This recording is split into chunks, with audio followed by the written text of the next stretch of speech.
Ang balita daw ngayon ay itong si Arvin Tolentino excited nang bumalik dito sa PBA at maglalaro na siya sa Magnolia Hotshots. Kung inyong maaalala, tinrade ng Titan Ultra yung rights ni Arvin Tolentino sa Magnolia, kapalit naman ng rights ni William Navarro. So ang mangyayari ngayon, itong si Arvin Tolentino ay reportedly tatapusin lang daw yung kontrata niya dito sa Korean Basketball League pagkatapos ay babalik na to sa PBA at diyan maglalaro sa Magnolia.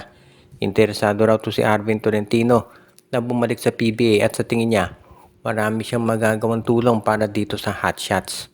Nakita naman natin na itong Magnolia Hotshots nangangailangan ngayon ng isang scorer do sa position ni Arvin. Si Arvin kasi ang position niya talaga ay power forward.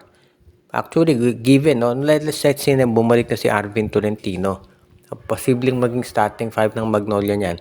Itong si Xavier Lucero sa center, si Sanggalang sa center, si Lucero sa power forward.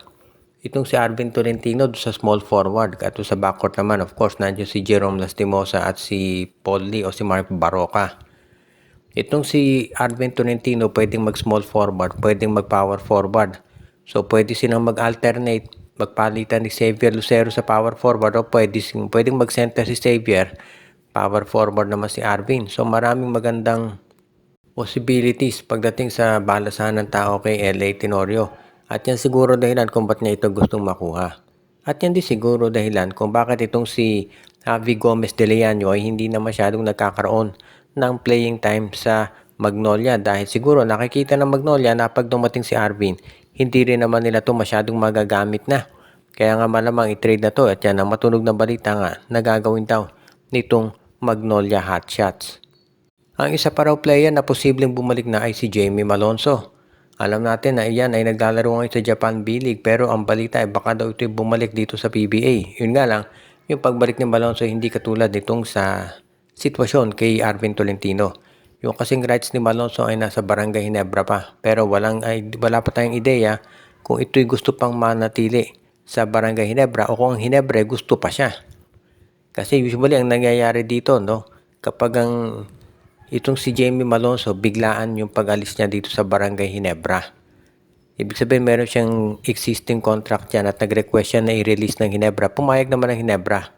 Pero syempre, hindi naging masaya ang Ginebra doon sa nangyari dahil ang balak sana ni Coach Tim Cone dati, yung future ng Ginebra ay ibubuuin na kapaligid dito kay Malonzo.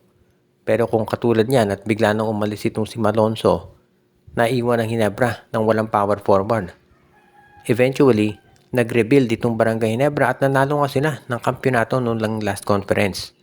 At lumalabas ngayon parang hindi na kailangan ng Barangay Ginebra itong si Jamie Malonzo.